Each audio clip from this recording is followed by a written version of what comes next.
আমরা সবাই জানি এ একটা অনাথ শিশু, আর অনাথ শিশু বলে আমরা ওকে অবহেলা কোনোভাবেই করব না। ভাই শ্যাম, কাকলেটটা কোথা থেকে কিনেছিস রে? যা টেস্ট কাকলেটটার, সত্যি। হ্যাঁ দাদা, আপনি আজকে যা খাওয়ালেন না, তা সারা জীবন মনে রাখবো। এত সুন্দর সুস্বাদু কাকলেট। আরে কাকলেটটা তো আমি কোথা থেকে কিনিনি, কাকলেট রান্না করেছে আমাদের সীতা।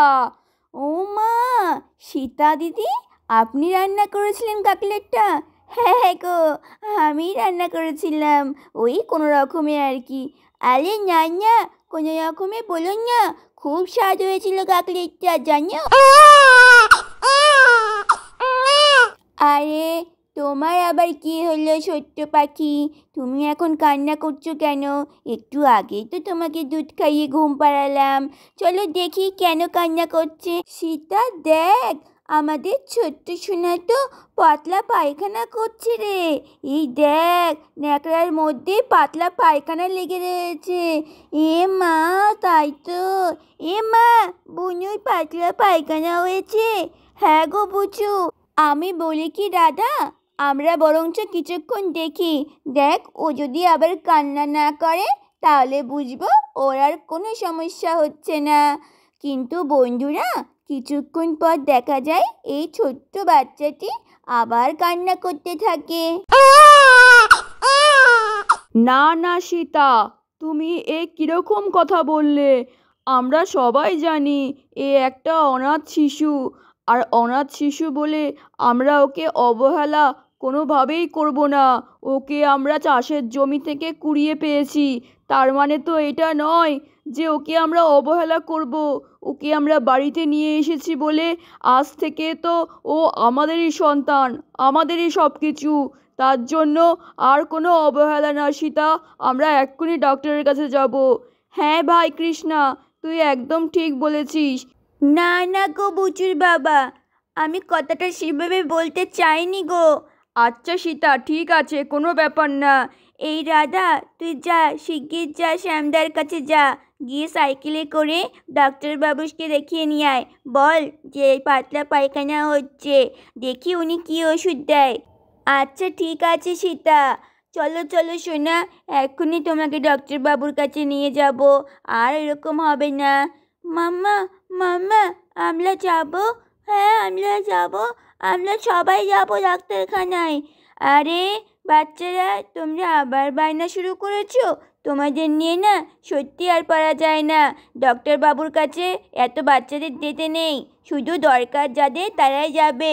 তোমরা এখানে থাকো, আমিও তো যাচ্ছি না, শুধুমাত্র রাধা আর শ্যামদা যাবে, বুঝেছো? হয় জয়, ভাল লাগে না চাচা। রাধা, শিগগিরই আমার সাইকেলে উঠে পড়ো, আর কিন্তু বেশি সময় নেই। হ্যাঁ গো পুচির বাবা, আমি এক্ষুনি আসছি। দাদা দিদি, আপনারা এখানে অপেক্ষা করুন, ঠিক আছে? আমি ডক্টর দেখিয়ে এক্ষুনি চলে আসছি। আরে না না দিদি, আপনারই নিমন্ত্রণ করেছেন, খেয়েছি দিয়েছি, মজা করেছি, এবার আমরা বরঞ্চ বাড়ি যাই। আর তো থেকে কোনো লাভ নেই। হ্যাঁ হ্যাঁ দিদিরা, আমরা বরঞ্চ যাই এখন। আচ্ছা ঠিক আছে, আপনারা যান, পরে একদিন সবাই মিলে আবার একদিন মজা করা যাবে, ঠিক আছে? হ্যাঁ হ্যাঁ ঠিক আছে ঠিক আছে, আপনারা সাবধানে যান। আর হ্যাঁ দিদি, ছোট্ট সোনাটা কেমন আছে আমাকে ফোন করে খবর দেবেন, ঠিক আছে? হ্যাঁ হ্যাঁ ঠিক আছে, চলো চলো পুচুর বাবা, আমরা এক্ষুনি বেরিয়ে পড়ি। বন্ধুরা, তারপর তো আমাদের বুচু আর পুচির বাড়ি থেকে সমস্ত আত্মীয়রা চলে যায়। এই বুচু, এই পুচি, আমরাও এখন আসছি রে।